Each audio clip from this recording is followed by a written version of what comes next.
ഓല bike ടാക്സിയിൽ ഒരു trip accept ചെയ്ത് എങ്ങനെ കംപ്ലീറ്റ് ചെയ്യാമെന്നാണ് ഇന്നത്തെ വീഡിയോയിൽ നമ്മൾ നോക്കുന്നത്. അതിനായി നമ്മൾ ഓല ഡ്രൈവർ ആപ്പ് ലോഗിൻ ചെയ്തു.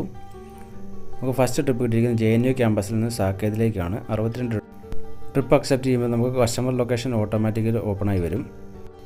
2.8 കിലോമീറ്റർ 8 മിനിറ്റ് കൊണ്ടാണ് നമുക്ക് എത്തുന്നത് കസ്റ്റമർ ലൊക്കേഷനിലേക്ക്. അങ്ങനെ നമ്മൾ കസ്റ്റമർ ലൊക്കേഷനിലേക്ക് എത്തി. ക്ലയൻറ്റ് ലൊക്കേറ്റ് ചെയ്തതിന് ശേഷം നമുക്ക് കസ്റ്റമറെ കോൺടാക്റ്റ് ചെയ്യാം.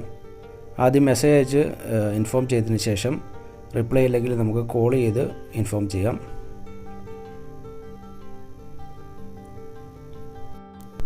കസ്റ്റമർ എത്തിയതിന് ശേഷം സ്റ്റാർട്ട് ട്രിപ്പ് സ്വൈപ്പ് ചെയ്ത് നമുക്ക് OTP അടിച്ച് വെരിഫൈ ചെയ്യാം. ഇനി നമുക്ക് ട്രിപ്പ് സ്റ്റാർട്ട് ചെയ്യാം. ഡ്രോപ്പ് ഇൻ ലൊക്കേഷനിലെത്തി ക്യാഷ് കളക്ട് ചെയ്തതിന് ശേഷം നമുക്ക് റേറ്റിംഗ് കൊടുത്ത് ട്രിപ്പ് ക്ലോസ് ചെയ്യാം.